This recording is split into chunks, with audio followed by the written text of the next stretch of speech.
Olá, meus queridos amigos, meus amados irmãos, aqui Pastor Silésio e o seu canal A Palavra Responde.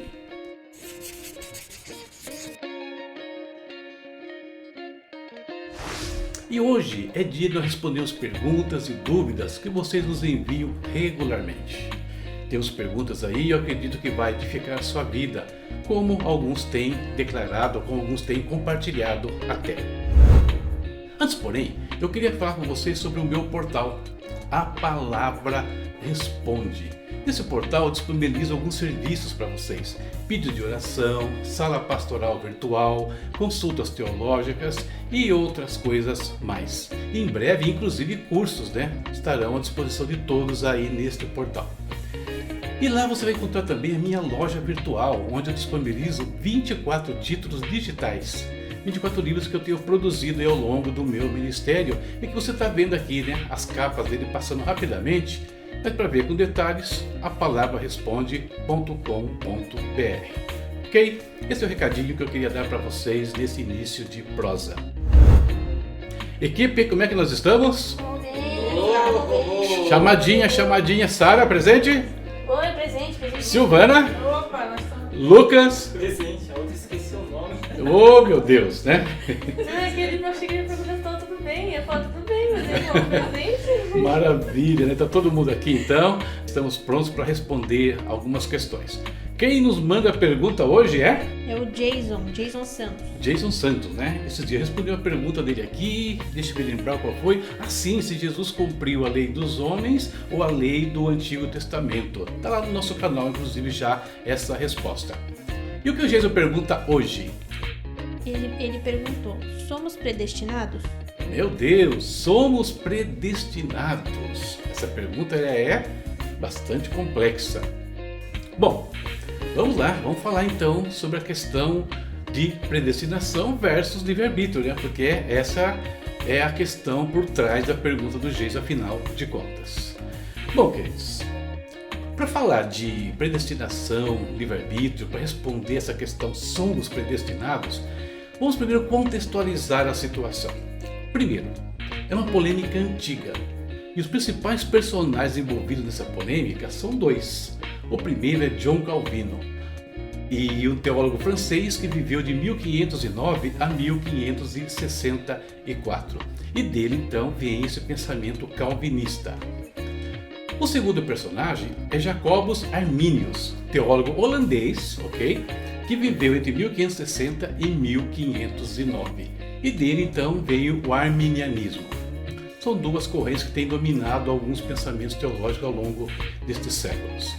Segundo ponto é o seguinte: a maioria dos cristãos de hoje desconhece essas questões, questão arminianista, questão calvinista, predestinação, livre-arbítrio. A maioria desconhece, infelizmente eu digo. Por quê? Porque eles nasceram em igrejas pentecostais, neopentecostais, onde não se aprofunda essas questões teológicas. Esse é um fato, ok? Outro fato ainda é que também grande parte dos pastores de formação recente também desconhece essa questão. Por quê? Porque infelizmente, queridos, muitos fazem alguns cursinhos que não duram nem um ano, outros até por correspondência, e é óbvio que essas questões teológicas mais profundas não vão aparecer no currículo. Então também, até mesmo entre líderes, o assunto é desconhecido. E por último, é óbvio que essa questão tem o seu grau de importância, mas também não pode dividir a igreja e pedindo ações mais importantes. Por exemplo, a questão de evangelismo, de expansão do reino de Deus. Algumas considerações iniciais que eu quis fazer aqui. Agora, nós não podemos começar este assunto sem primeiro definir o que é arminianismo, o que é calvinismo, para que todos então sejam com as informações niveladas e possam desfrutar do que nós vamos compartilhar aqui, ok? Então vamos lá. Arminianismo. Eu gostaria que alguém me ajudasse lendo o que é o arminianismo. Quem vai fazer? Eu. Vai lá, Silvana. O arminianismo ensina que cada pessoa tem capacidade de escolha, ou livre arbítrio. Essa liberdade para escolher Não é total, mas nos dá capacidade para escolher nosso destino e nos torna responsáveis por nossas ações. Com base nisso, o arminianismo pode ser resumido em 5 pontos principais. Muito bem, essa aqui é uma definição do que é o arminianismo. E surgiu, eu falei, com Jacobus Arminius. 5 pontos. Quais são os pontos principais, então, do arminianismo? Primeiro, a salvação pela fé. Olha o que diz esse ponto. Quem vai ler? Sarita? Em sua soberania, Deus decidiu enviar Jesus para nos salvar do pecado e do castigo eterno do pecado. A única forma de recebermos essa salvação é pela fé. Não podemos fazer nada para merecer. A salvação é um presente de Deus, dado de graça a quem crê. Muito bem, essa é a primeira premissa do arminianismo. O que vocês acham? Vocês concordam com essa proposição? Sim ou não? Pesquisa rápida aqui. Sara, sim? Silvana, sim? Lucas?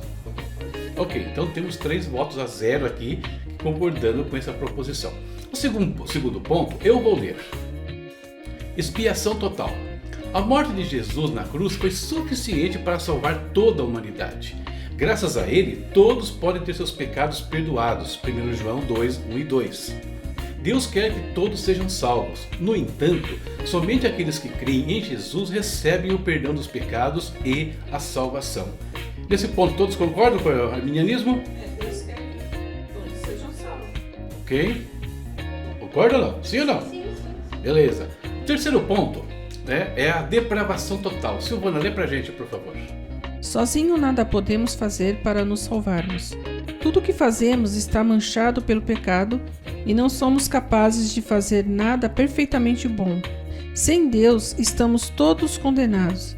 A fé é um dom que vem de Deus. Somente quando Ele nos dá a fé, pela ação do Espírito Santo, é que podemos ser salvos.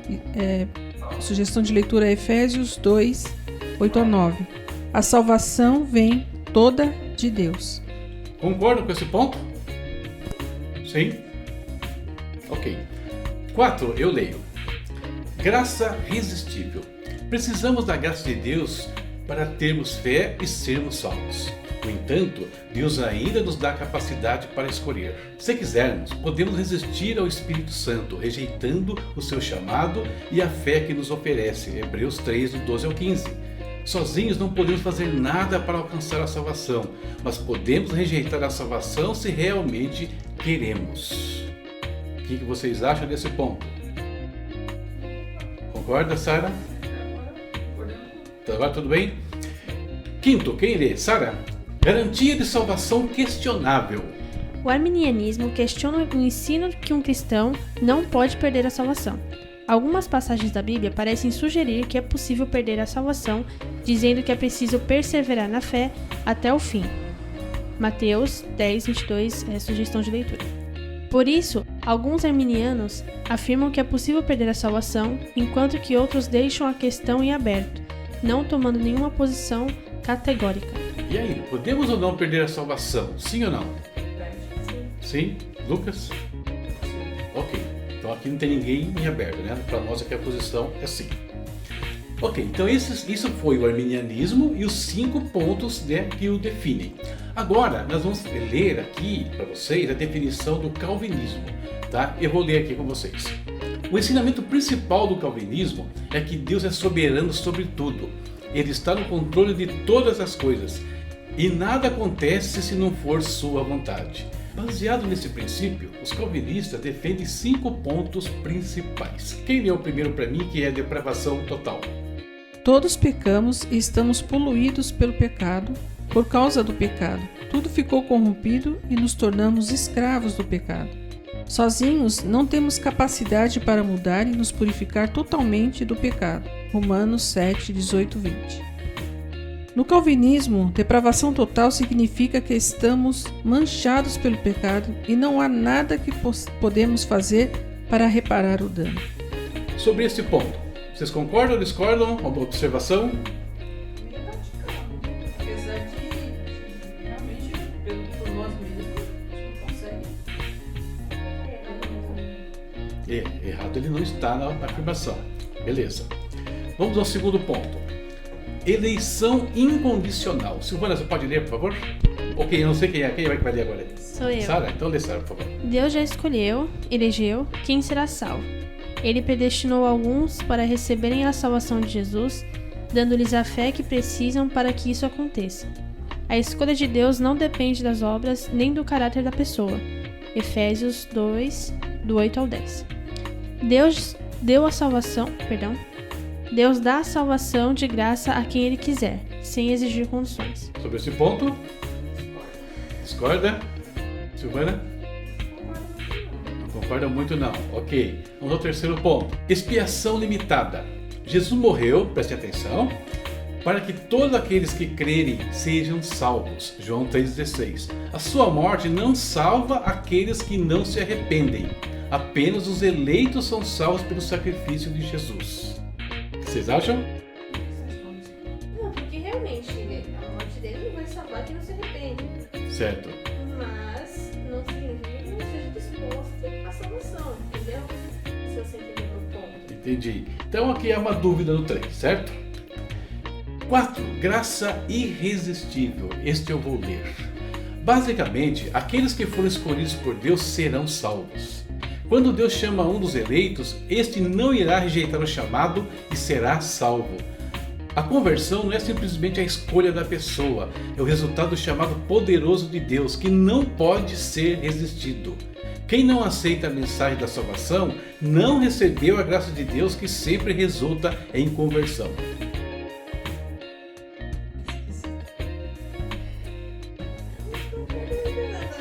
Discorda um pouquinho disso aqui? Ok, vamos para o último. Quem vai ler o último? A perseverança dos santos. Não é possível perder a salvação. Aqueles que foram escolhidos por Deus vão se manter fiéis até o fim, porque a salvação vem pela graça de Deus, não pela força de vontade da pessoa. Logo, nenhum salvo precisa ter medo de perder a salvação. Já está garantida. Romanos 8, 38 a 39. Isso não significa que os salvos podem pecar o quanto quiserem, sem medo de perder a salvação. Quem é realmente salvo vai mudar de vida e vai lutar contra o pecado. E aí? Não concordaram muito também. Vocês perceberam uma coisa? Que basicamente houve uma concordância com quase todos os pontos do arminianismo e com alguns do calvinismo. Isso não é só aqui que acontece. Na realidade, existem muitos cristãos que concordam com algumas coisas calvinistas e algumas coisas arminianistas. Eles não estão nem de um lado e nem do outro. Tá? Isso aqui é interessante porque eu vou entrar nesse mérito daqui a pouquinho. Antes, porém, queridos, veja bem, uma controvérsia de séculos, tá? Que foi debatida aí pelos nomes mais importantes da teologia da igreja cristã, seja ela protestante ou católica e assim por diante. Então, seria muita pretensão minha querer resolver esse problema hoje no quadro Respostas. Não quero, ok? Não quero e nem vou entrar nesse mérito. O que eu quero aqui é compartilhar com vocês, então, alguns pensamentos que eu tenho sobre essa questão.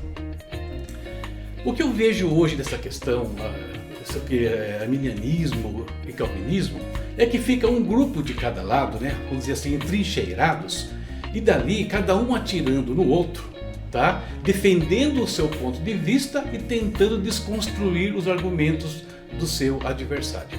É essa maneira que eu vejo. Eu acho que, baseado até nessa questão que nós vimos aqui, que alguns pendem ora para cá, ora para lá, dependendo da situação que eu falei, acontece em muitos outros lugares também, que o problema aqui está na polarização. Ou seja, cada um fica puxando de um lado, sendo que se nós pararmos um pouquinho e analisar as questões arminianas e calvinistas, talvez nós possamos chegar a uma terceira via, a uma terceira linha de pensamento, onde fosse criado um pensamento mais equilibrado sobre essas questões e envolvendo, né, a questão salvação, a questão de como Deus trata essas questões e como nós podemos ou não reagir a cada uma delas. Então, esse é um ponto que eu gostaria de falar com vocês aqui. Vamos pensar aqui numa questão. Nós temos livre-arbítrio de fato? Eu penso que não. Sabe por quê? Porque Deus criou tantos anjos quanto os homens, para um fim específico. Nós somos criados de maneira perfeita por Deus, para propósitos perfeitos. Deus não nos criou para condenação, para perdição de forma alguma. Tudo que Deus faz é bom, tanto que Ele coloca em nós, os seres humanos, a sua imagem e semelhança. Deus criaria alguém com a sua imagem e semelhança para ser destruído? Eu penso que não. Então, se todos somos criados para servir a Deus, não há como nós vivermos em outro ambiente. Nós não temos como sair deste contexto. E sair desse contexto resulta em condenação. Mas não que Deus nos fez para isso. É uma escolha que aconteceu no céu um dia, por Satanás e seus anjos, e acontece com o ser humano hoje. Agora, mas nós temos a vontade, livre vontade, você pode pensar. Quando Deus nos dá a vontade livre, a liberdade para escolher, Ele o faz para demonstrar que Ele não espera de nós escravidão cega. Ele criou seres que possam relacionar-se com Ele por amor, por devoção, por querer estar ao seu lado. Por isso Ele nos dá a vontade. Mas essa vontade, ela pode ser mal empregada, como aconteceu e acontece muitas vezes. Agora, uma vez que nós estamos dentro da vontade de Deus, servindo a Deus, nós podemos escolher muitas coisas. Muitas coisas. Por exemplo, nós podemos escolher o destino das nossas vidas em alguns instantes, a profissão que nós queremos seguir, N situações. Por quê? Isso não implica em condenação, isso não implica em salvação. Deus nos dá a oportunidade, Ele nos dirige até, se nós precisamos, uma série de situações, mas nós podemos escolher e isso não afeta a direção da nossa vida em alguns instantes. Okay? Então o livre-arbítrio, para mim, ele existe dentro desse contexto de estarmos servindo a Deus. Jesus ele fala em João 15,16 uma coisa muito interessante. Não escolhestes vós a mim, antes eu vos escolhi a vós, e vos nomeeis para que vades e deis frutos, e o vosso fruto permaneça, a fim de tudo quanto pedides ao Pai, Ele vô-lo conceda. Ou seja, se eu estou dentro da vontade de Deus, servindo a Deus, tudo o que eu pedir a Deus, Ele vai me dar, mas eu preciso estar sintonizado com Ele.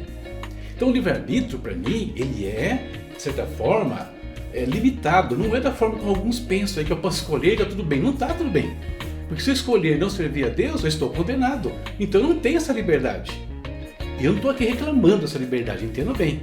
Pelo contrário, eu quero estar debaixo dessa vontade.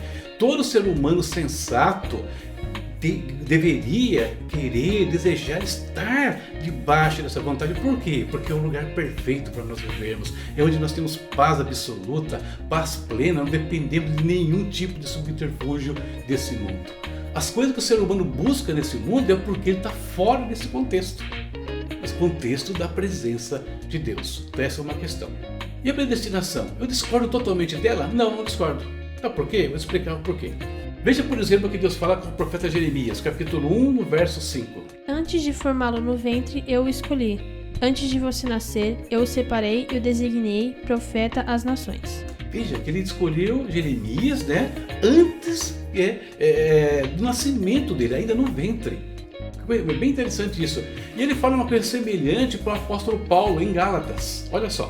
No judaísmo, eu superava a maioria dos judeus da minha idade e era extremamente zeloso das tradições dos meus antepassados. Mas Deus me separou desde o ventre materno e me chamou por sua graça.